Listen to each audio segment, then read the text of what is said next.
Get started. Ray just asked me how far we were going to get this quarter. It's been 3 weeks and 3 chapters. At this rate, we'll get to chapter 13. I'm really going to try to pick it up today. So hopefully, I've got a goal of getting to 11. We'll see if that happens or not. But we're going to be covering a lot of ground. I love this cartoon. If you ever wondered what happened to the dinosaurs, you know, that one on the left. Oh, was that today? It wasn't a meteorite. They just missed the boat, literally. And then on the right, we have naturally only a percentage of the post-Babel crowd got his joke about piling on. So we're going to try to go from even before the flood. We're going to start with Cain and Abel and get through the Tower of Babel if we can. So we'll see what we can. Also, welcome to those of you who are out there listening online. Everyone in here who wants to ask a question can just raise their hand. But if you're out there online and you have a question, please don't hesitate to email me. It's richard.thompson@lipscomb.edu. And I'll be glad to try to clarify anything or answer questions or find somebody who can answer them. It's likely I can. So today we're going to look at chapter 4. We're going to begin in chapter 4 with Cain and Abel. And I'm not going to read all of this text. I think you all are probably very familiar with this story. But I do want to highlight some of the important things about it. A lot of this has to do with words. You know, spend a lot of time looking at Hebrew words and that sort of thing. And also kind of how this lies against what we just had last week in chapter 3 with Eve's transgression in the garden. So, I'm going to see this with those glasses. Maybe I can. So let's begin with some of their names. Their names, as you've probably already seen, went the wrong way, didn't it? As you've already seen, Hebrew is very significant in that their names of people have meaning, and a lot of times the words are used in that. We've seen that word play several times, like Adam from Adamah and Isha from Ish. You know, we're going to see that again here too. It's just a constant feature of the Hebrew narrative. And so Cain's name comes from the Hebrew word Cain, which basically means a spear. Now, I don't think it really has anything to do with it. He was a husbandman, right? He was a farmer, not a hunter-gatherer kind of guy. But his name means spear. But it's interesting that in the very first verse here, it says, Adam knew his wife, Eve, and she conceived and bore Cain, saying, I have gotten a man with the help of the Lord. And so, what's interesting about this is that Cain in Hebrew sounds a little bit like Kana in Hebrew, which means I have gotten or I have acquired. So she's playing, the name is playing off of that statement that I have gotten a man from the Lord. And there's all kinds of speculation about that. Some suggest that what that means is that she's actually kind of feels that she's in competition with God. He made a man, I can make one too. Look here, look at me. I don't know if that's really in the text or not. I think it's a little bit of a stretch, but some people do think that the language there kind of indicates a haughty sort of spirit, rather than, you know, God gave me this child, like we would probably interpret it like that. So Cain is our first person in this story. The next is Abel. Abel's name is really Havel in Hebrew. And this is interesting because Havel basically means a mist or a puff. Or meaningless, if you've ever read Ecclesiastes. It's meaningless, everything's meaningless. That's Abel. And I think it's interesting because obviously when Eve had Abel, she didn't know that Cain was going to kill him, right? But Abel was a fairly short-lived fellow. I mean, they're fairly young when they go out to the field and Cain slays Abel. So maybe this was kind of prophetic in a sense. So Abel's life is going to be built like a puff, like a mist. It's just not going to be there very long because of Cain. Then we come later to the replacement for Abel, who was Seth. And Seth in Hebrew is Shet, S-H-E-T, which sounds like shot, S-H-A-T, which basically means granted or appointed. So Seth is the one who was appointed or granted to take the place of Abel. And of course, Seth is the beginning of the lineage of the Semites. We talk about Semitic peoples or anti-Semitism, basically Jewish descendants from Seth. So that's where we get Semite from Seth's name.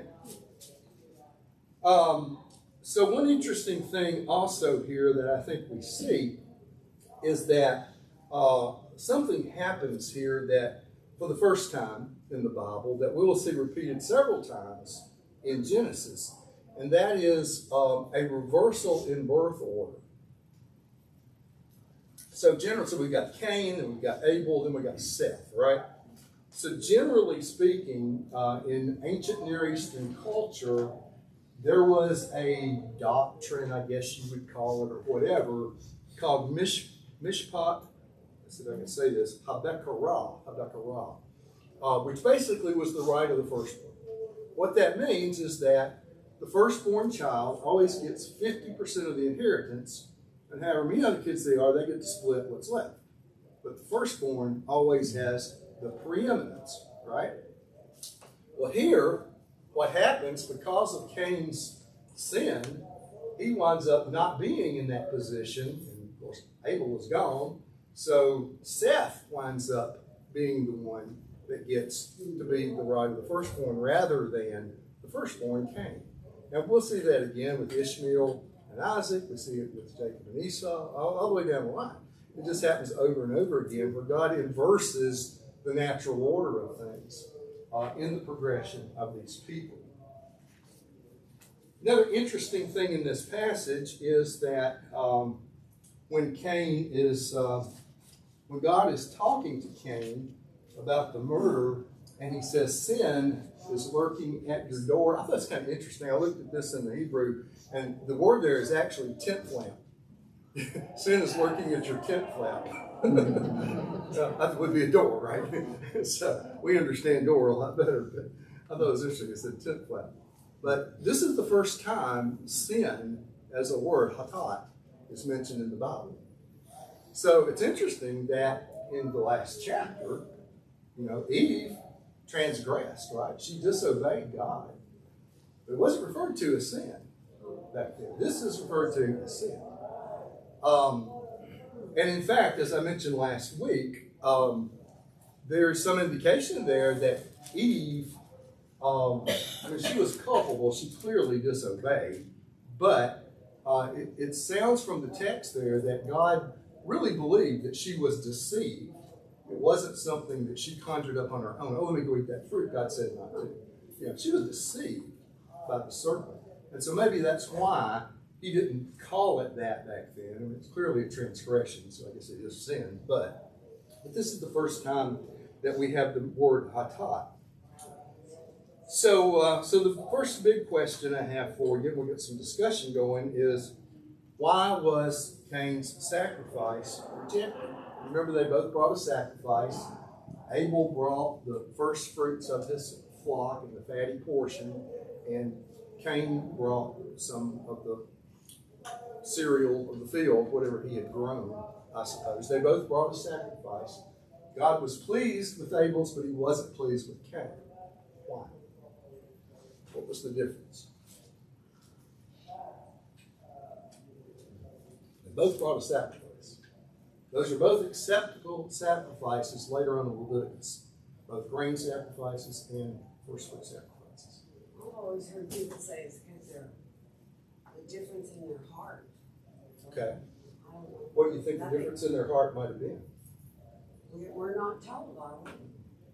Not specifically. You kind of intuit some of this stuff, maybe. But a lot of thought, Richard, is that God had put in effect the animal sacrifice. although we don't, there's no record of That's it. later, right? But this is the first indication of it. Right. Some of the feeling is that was known by Cain and Abel both, and Cain sought to offer something else. Okay. So there's references to this in 1 John 3. We actually listened to that yesterday, long than I did, about Cain's sacrifice being less acceptable, and also in Jude. Was there? Yeah. Go ahead. I was just noticing, and I never really paid attention to this before, but it said that Cain brought an offering to the Lord of the fruit of the ground. It didn't say it was the best or anything like that. And Abel brought a part of the firstlings of his flock and of their fat portions. So it's like he was picking the first that he had, which would have been the best. God always asks for the first. Right. And So that's what people have kind of intuited. It's not there in black and white, but it's kind of insinuated that, well, maybe Cain didn't really do the best he could, and Abel did. And it's interesting. It could just be as simple as God decided, I'm going to accept this one, not accept this one. He's God, right? He can decide what sacrifices he accepts and what sacrifices he doesn't accept. It could be just that simple. But I think it does say in the New Testament that he didn't offer it but in faith. Right. So there is this difference. Now, is Cain obviously winds up here being cursed as Adam and Eve were back in the garden. Is Cain cursed because of his sacrifice?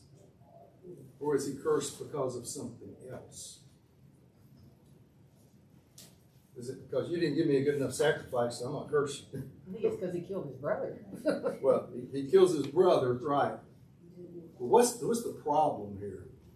It's his attitude. Yeah. Exactly, it's his attitude. It's not so much that your sacrifice is not acceptable and this one is, it's how Cain responded to that judgment, his attitude about it, which then led to him killing his brother. So I think that's an interesting thing. I've got another question before I say this, because this could come up to you, but what are some parallels that you see between this story of Cain and Abel and what we looked at last week with Adam and Eve and the serpent in the garden? You see any parallels there?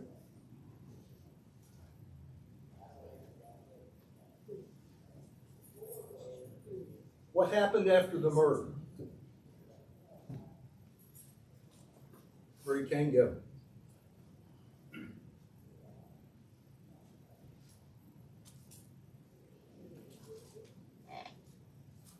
Did he go to Nod? Well, yeah, ultimately he goes to Nod, but what does he do in response to the murder when he realizes what he's done? God's kind of... Well, he fears for his life. Yeah, he goes into hiding. Yeah, what did Adam and Eve do? They hid, right? Yeah, they both hid. Yeah.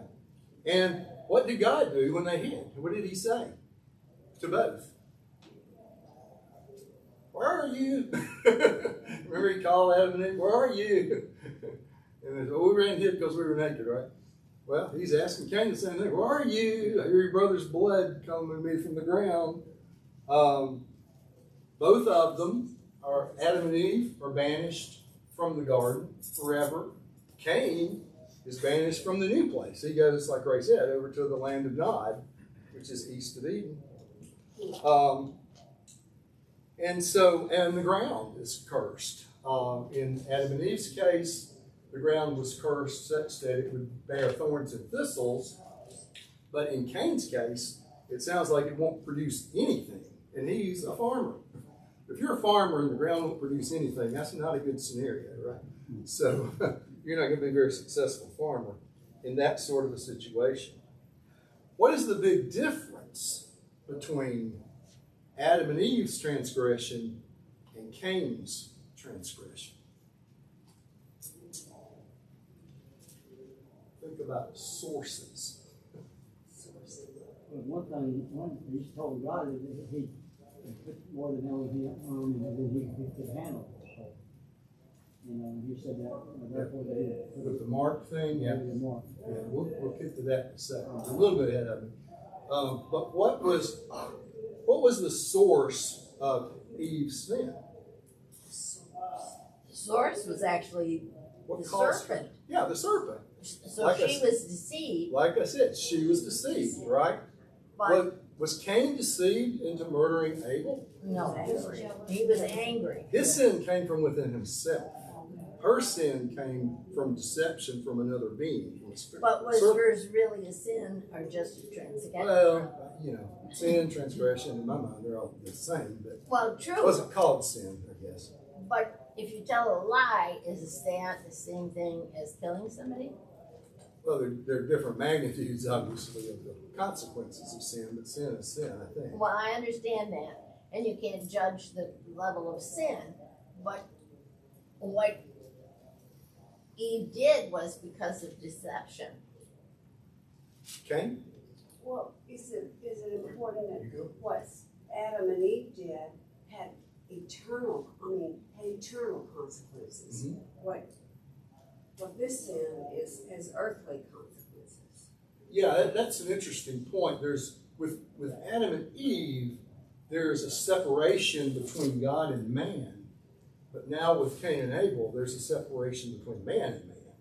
Because he's killed his brother, his own brother. And that just continues. I mean, it's going on today, right? People are killing each other. Just look over in Ukraine. You go back to that, go back to verse 7. Hmm? He says, if you do right, you'll be accepted. Right. If you don't do right, sin's crouching at the door, and you must master it. Yeah. So this is kind of where I wanted to bring this down to. We're not going to spend much more time on Cain and Abel, but Cain had a choice. Eve had a choice too. Yeah. I mean, Eve was deceived, and so she made the wrong choice. But Cain had a choice too, the choice is not about the sacrifice; it's about how he responded to God's rejection of his sacrifice. And it could have been just fine if he'd said, "Oh well, I'll try to do better next time." Everything would have been hunky dory, right? But that wasn't what happened. And so the question is, how do we respond when we have a choice? Cain was a free moral agent. God didn't make us robots. He didn't wind us up, and turn us loose and we got to do what he says, And so what we see is that with Adam and Eve, there is deception there that causes her to sin. But with Cain, it's a willful internal thing, not an external, not being deceived, but I decided I'm going to do this kind of thing. And so I said last week, the story of Adam and Eve is not about two people in the garden with a snake. And the story of Cain and Abel is not about two guys in the field, one killing the other either. It's about us. It's about how we make that choice. Every single day, we get that choice in various forms to choose to either do what's right or not do what's right. God gave us that free moral license to make that choice. And of course, most of this, what we see going forward, are the ramifications of him making the wrong choice. So like Gail said, initially it was the break between God and man, but now it's the break between man and man. And we have all this fighting and scuffling and warfare and everything going on. Now, Charlie brought up a second ago, about this mark. Cain obviously feels like, well, what am I going to do? Now everybody's going to want to kill me. Well, first off, who would kill him? One of his other brothers or sisters. Yes. Must be some other people there, right? That we don't Well, know it never about the story. mentions that she has daughters until farther down. Yeah. But we know that she had two of. And, he increased her pain in childbearing, which indicates that she must have had some childbearing before for it to be increased. So there are other people. But we don't necessarily have to know everything about everybody, right? He's given us the important things that we need to know. But this mark, why would God give him this mark of protection?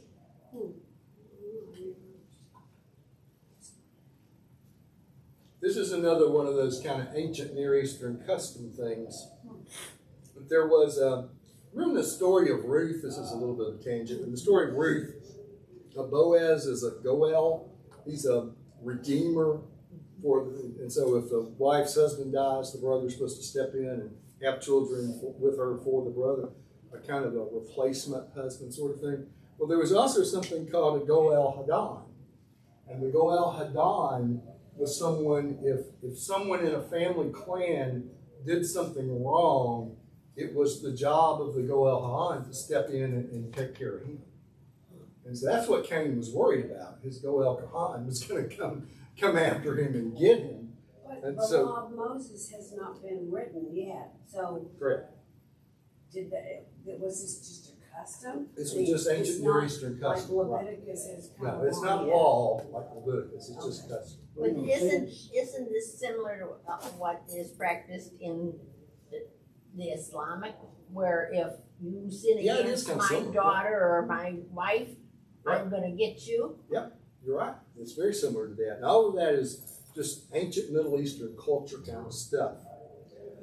Okay, so that's why he was fearful, and that's why. And it's interesting, again, the thing about the mark. That's another parallel, because when Adam and Eve were banished, God showed grace and gave them clothes. Right here, Cain is banished, but He gives them this mark of protection to keep somebody from killing him. So we see a lot of parallels here between what went on last week in chapter 3 with Adam and Eve and what goes on here with Cain and Abel. Richard, Yes. I mean, since man has been into this universe, been created, I mean, you had laws and regulations and customs, but always sin. That sin hasn't changed from the word Oh, no. from the day of Eden, the Garden of And once Eden. they ate that fruit, it kind of changed everything, didn't it? All the way down the line. But God's love hasn't changed either. That's right. And that's actually a point we'll come up to here in just a little bit when we look at Noah. Okay, so one last thing. How many of you have ever seen East of Eden by John Steinbeck? You ever read it? Watched the movie? I had meant to watch this, and I just didn't get time to. It's But good. this is basically a story set in, I think, Southern California in the early 1920s or something, based on the story of Cain and Abel. And it's interesting that Steinbeck picks up on this word timshel, which there you see it in Hebrew, which he says means thou mayest. In other words, you have the choice of what you're going to do. Thou mayest. Or we choose our behavior. But in fact, Steinbeck was a great writer. I think he got both a Pulitzer and a Nobel Prize, but he wasn't a great Hebrew scholar. The actual word is timshel, not timshel. So this is a little bit off, but it works for Hollywood, I guess. And the same principle does come across, that Cain has this choice to make as to what he's going to do. And he could have accepted God's judgment against him and everything would have been fine. But because he didn't and let that lead him to murder Abel, he suffers consequences because of that. Where is this word timshel found? What verse is I'd that? have to go back and let me look at that for you and let you know next week, because I didn't go back and look it up. It's in there somewhere. Steinbeck picks up on it. It's timshel on the text, not shell. Okay, any last questions about Cain and Abel before we move on? The next thing we come to is very interesting. It's a genealogy going from Adam to Noah, 10 generations. And I don't know who this guy is. I think he's a Sumerian king. This is one of Philip Camp's slides apart. So I have no idea who he is. But the thing that's interesting about this, these people obviously lived, according to the text, if you take it literally, they lived very long lives, almost some of them up to 1,000 years, right? And of course, Enoch, the seventh one in the line there, is the one who walked with God and didn't die, according to the text. So what I think is interesting about this is the parallel between this. Well, first of all, let me back up and just say genealogies were really important to the Jews. Okay, even today, a lot of not kosher. What's the word I'm trying to find? A lot of Orthodox Jews will know their genealogy. They'll say, "Oh, I'm from the tribe of Dan. I can trace it all the way back," or "I'm from the tribe of Judah, Benjamin, or whoever." I had a friend when I worked in the industry, a gastroenterologist in Chicago. His name was Dr. Cohen, and he was very proud of the fact that his name was Cohen, because Cohen in Hebrew means priest. And he could trace his genealogy all the way back to Moses and Abraham. They were Levites. He was a Levite, basically. Yeah. So genealogies are really, really important. And there are two types of genealogies that we'll see right here in this part of Genesis. This is a linear genealogy. So-and-so is the son of so-and-so, and so-and-so is the son of so-and-so, just straight down the line. Later, when we get to Moses, we see more of a horizontal genealogy where Noah had 3 sons, Shem, Ham, and Japheth, and then you kind of go vertical from the 3 different parts. So just a little thing there about genealogies. But the thing I think is really fascinating about this is that the Jews were not the only ones that had these lists of kings or patriarchs and their lifespans. And one of the most famous ones is the Sumerian kings list. Anyone ever heard of that? That's a list of the kings in early Samaria, which is probably close to this time in history, I would guess. Relatively close. So I'm going to tell you something now that we're going off track. Okay, this is not in the Bible. Just make sure that you understand this is not in the Bible. I got it from the gospel of the internet. But it came from the Answers in Genesis website, which I think is a fairly reputable website. It's run by Ken Ham, who is a PhD creationist scholar. I think he's involved with that thing up in Kentucky, the Ark thing up there. So I'm just going to read you this. This is interesting to me. We have this list of 10 people in Genesis and these ages. The Sumerian kings are much more exaggerated. They lived a total of about 241,000 years. There's 8 of them. And they lived a total of 241,000 years. So, as an example, Alulim lived 24,000 years. I can't see this. Algalar lived 26,000 years. And you think, what? I mean, 26,000 years. I mean, it's a stretch because somebody lived 800 years, right, for us. But that's what the Sumerian Kings list says. Now, what's interesting, don't tell me I lost it. I emailed this to myself just so I could read it to you. And I lost it. Okay, come back up. Here we go. Okay. This is from that Answers in Genesis website. To me, this is fascinating. The Sumerian king list, on the other hand, contains an initial section that makes reference to the flood and to the Sumerian kings of extremely long reigns before the flood. The antediluvian portion of the king list is very different from the biblical account. It only contains 8 kings, while Genesis has 10 patriarchs. The Sumerian list assigns an average reign duration of 30,150 years, with a total duration for the period of 241,200 years, compared to an average age of the biblical patriarchs of 858 years and a sum of 8,575 years for their full lives. It also lacks the detailed information of Genesis and moral and spiritual emphasis. Nevertheless, Walton, whoever Walton was, Walton has pointed out that the antediluvial portion of the King's list does not include the Sumerian first man nor the flood either.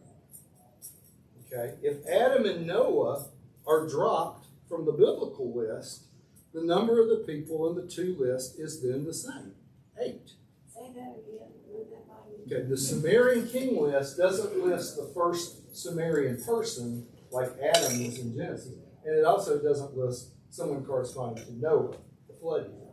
Okay, so if you knock those 2 off of this list, you're left with 8 compared to 8 in the other list. Walton has also noticed that the total of the durations of the kingdoms and the total of the ages of the patriarchs are numerically related and are equivalent if the number of the base of the Sumerian list is changed from sexagesimal to decimal. So they use, I don't know how much you remember about your math, but we use a decimal system, right? Base 10. Ancient Sumeria used a sexadecimal system based on base 60. And so the numbers are much bigger. But if you convert the ages of those kings from sexagesimal to decimal, what he's saying is you get the same numbers. Isn't that interesting? For the Sumerian king list. And I also think it's interesting is that on the king list, the person in the seventh position, like Enoch, did not die but went to be with the gods. So very, very similar sort of stories between the ancient Sumerian idea of their patriarchs and the biblical genealogy here of their patriarchs. I just thought that was fascinating. Whatever. Okay, so next in chapter 6, we are making ground here. We have a very interesting passage. It's almost 11. This is the passage about the angels and let's just read this, and we'll just knock it out because it's short. When man began to multiply on the face of the land and daughters were born to them, the sons of God saw that the daughters of man were attractive, and they took as their wives any they chose. And then the Lord said, my spirit shall not abide in man forever, for his flesh, his days shall be 120 years. The Nephilim were on the earth in those days, and also afterward, when the sons of God came into the daughters of man, and they bore children to them. These were the mighty men of old, the men of renown. So, a lot of things have been said about this passage, trying to explain it away. Okay, so some people, the basic reading of the text says you got the sons of gods or some sort of divine or semi-divine beings, maybe angels, whatever, and the daughters of men were mortal women. Some people have suggested that this is symbolic and that the sons of God represent the godly line of Seth and the daughters of men, the wicked line of Cain. Okay, I can see, you can come up with that. Some people think it's the sons of God are kings and the daughters of men are commoners, and others think royal heroes and then just any woman. So, we don't know. Obviously, we don't know who these people were, but I use if you want a good commentary on Genesis, there's a guy named Bill Arnold up in Kentucky who teaches at the seminary up there. I think it's a Pentecostal seminary, but Pablo Tucker, who's my Hebrew teacher, and also is Linda Brock's son-in-law, he was his mentor. And Bill was a pretty conservative scholar for a PhD type person. And his commentary says, the text is clear of what this means. It means sons of God and women. It means divine beings and women. And these Nephilim were big people. And we see this later on in the Old Testament. It comes up again and again about the Nephilim. So I don't really see any reason to believe that this is, one of these symbolic representations. There's really no evidence there for it. It's pretty clear in the text what he's talking about. And I'm sure there were other commentators out there that could probably come up with something different, but I appreciated the fact that Arnold just said, it's kind of black and white. This is what it says. That's probably what it means, since that's what it says. So kind of an enigmatic passage. It's interesting, too, that we, again, like we saw parallels between Cain and Abel and Adam and Eve, now we see parallels between this chapter and chapter 3. So one of them is that the woman in the garden, Eve, saw the fruit. That's the Ra word. And the sons of God saw the women. Kind of obvious, but you have that same parallelism in both places. The tree in the garden was described as being tov, or good, and the daughters of men were described as being tov, which can also mean beautiful. So we have that parallel. The woman took of the fruit, which is lakah, and the sons of God took the women as their wives. Same Hebrew verb there. And then the consequence in the garden is that they were denied access to the tree of life. And here, the consequence is that now men's lifespan is limited to 120 years because of this. So, some very interesting parallels there between what we see in Genesis 6 and what we saw back in the garden in Genesis 3. Okay, any questions before we move on to the flood? This I probably cleared the mud, right? I have a question. How sophisticated is the Hebrew language? Because you're saying, you know, this is the word for this verb, and this is another word for what we consider this verb. How sophisticated is their language? How It's actually a fairly simple language. They only have about 600 words in their total vocabulary. And Greek has 3,000 words. Yeah. Yeah. And you know how we have to learn present, past, perfect, blue verb, all that stuff? They only have two, perfect and imperfect. That's it for the verbs. It's just two. So in some ways it's very, now the problem comes in is when a word can have a lot of different meanings. And so then you have to figure out what's the context here. Is it talking about this? Is it talking about that? Is it talking about the other? But that's the only complexity. It's really not that hard a language at all. So I actually kind of prefer it because it's simple. Richard, there's one, this is at the end of chapter 4. Mm-hmm. If you want to comment. Sure. At that time, men began to call on the name of the Lord. Yeah. Yeah, that is kind of a statement, it looks like, is referring to the first kind of development of organized worship, if you will. That they are now beginning to formally worship. And this is Yahweh they're talking about here. Yeah. Pretty sure. Yahweh. Right. So that's kind of a outcome here from this. Okay, let's talk just a little bit about the flood. Maybe we can at least get through this. We don't get all the way over to the Tower of Babel. It's 11:05. We've got 10 minutes. You all know the flood story. I'm not going to read 3 chapters of it to you. We don't need to do that. But some interesting things about the flood story. Well, for one thing, there were a lot of flood stories. Okay, we have the flood story in Genesis. The Sumerians had their flood story. They had their Noah. The Assyrians had their Noah.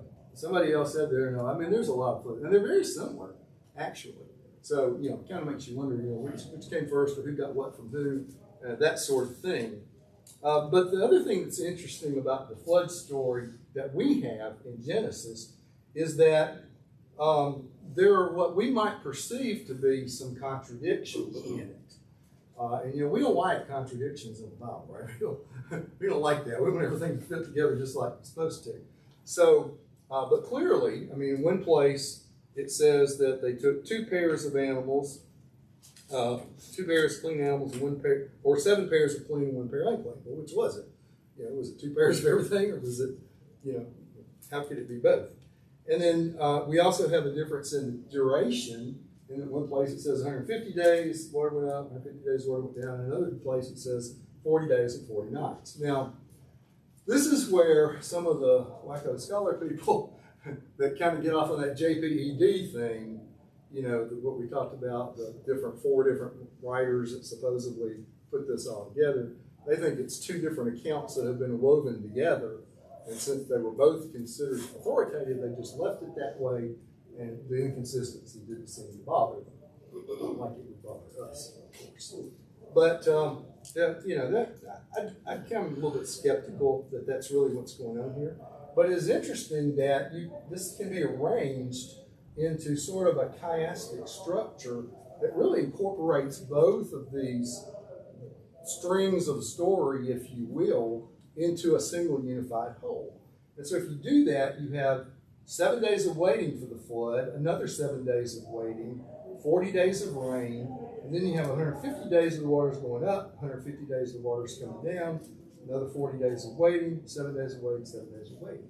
And so that kind of brings it all together a little bit. I don't know if it was intended to be like that or not, but it's an interesting way of looking at it. I don't think it really matters, you know, if it was 2 of every kind versus 6 of one kind, 7 of one and 1 of another, or if the duration was 40 versus 150.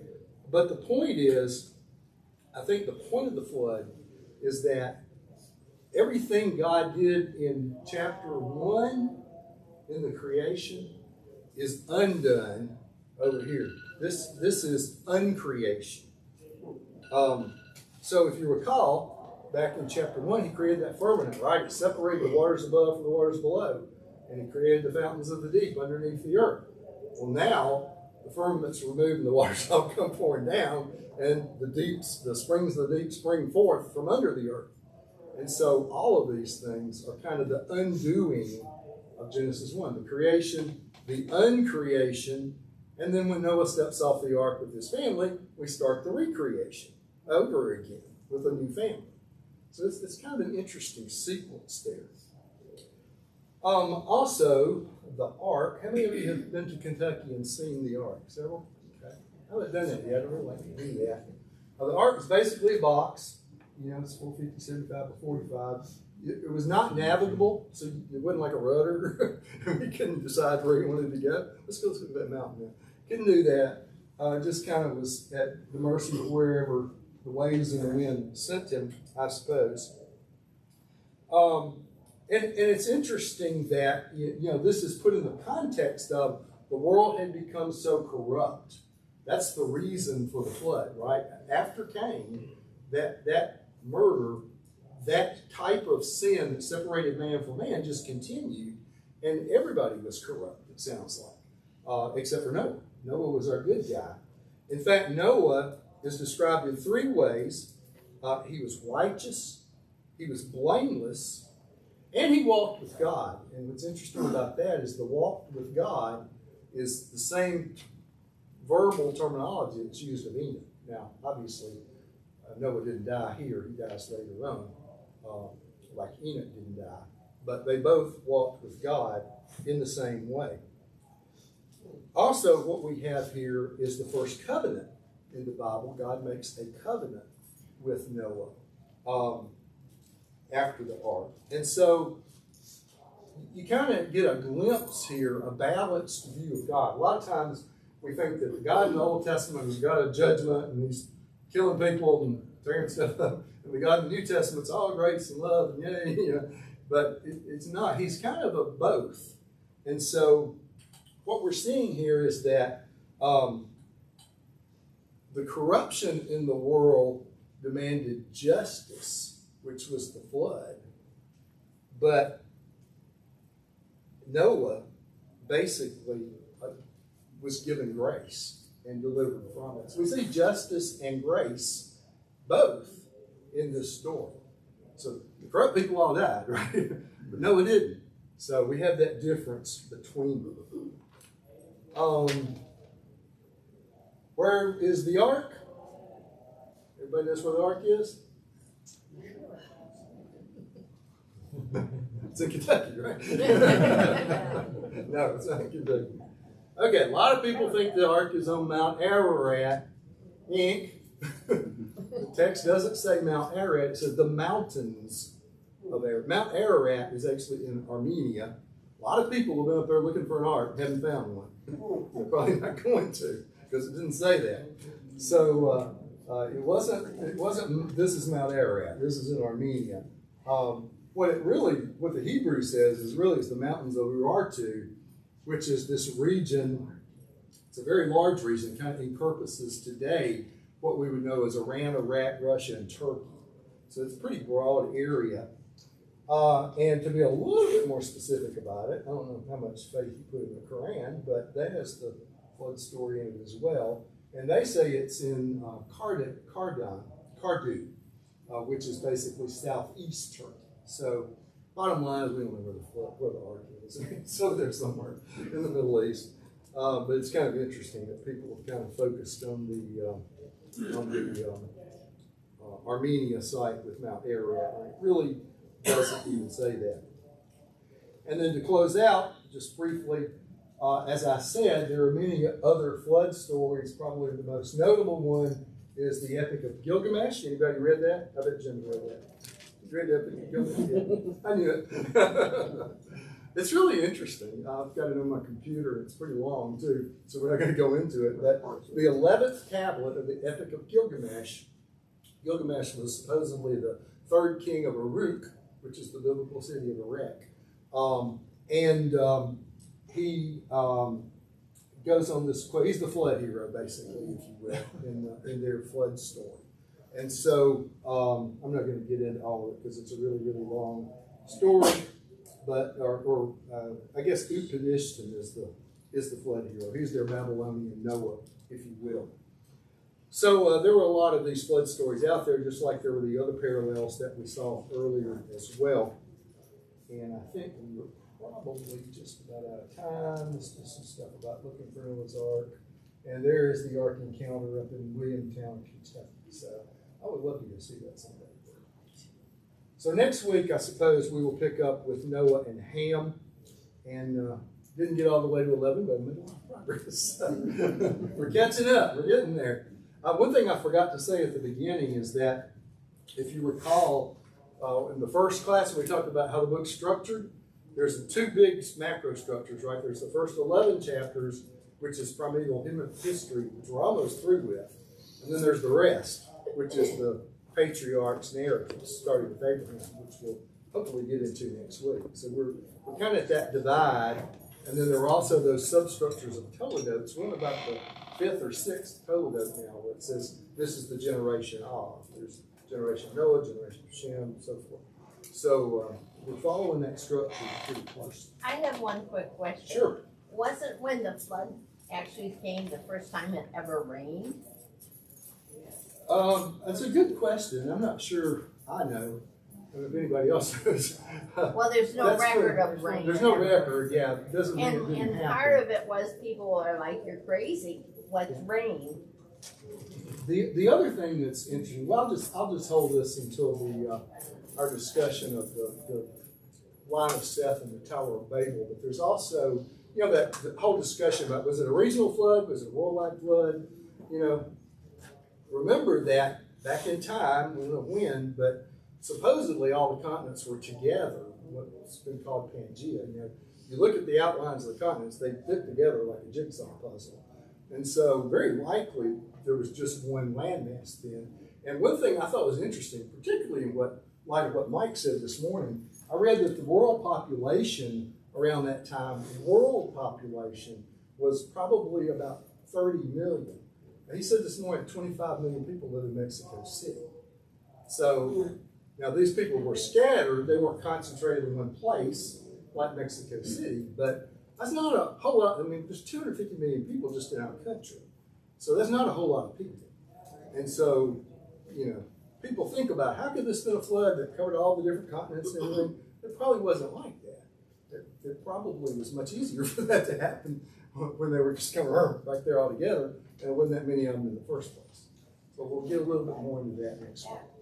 Yeah, I mean, I mentioned one other thing that I had read and studied, that some scholars believe that the firmament was kind of a cloud cover over the land until the flood, when it rained, and after that the firmament disappeared, and people quit living as long because they were getting direct sun, etc. The theory is that moisture. Well, we don't know that that's true, but that is a very prominent theory that the moisture prevented cosmic radiation from reaching humans the way it does now, when there is no firmament, and it could be related to the difference in ages. So it's an interesting idea, but we don't know with certainty on hardly any of this stuff.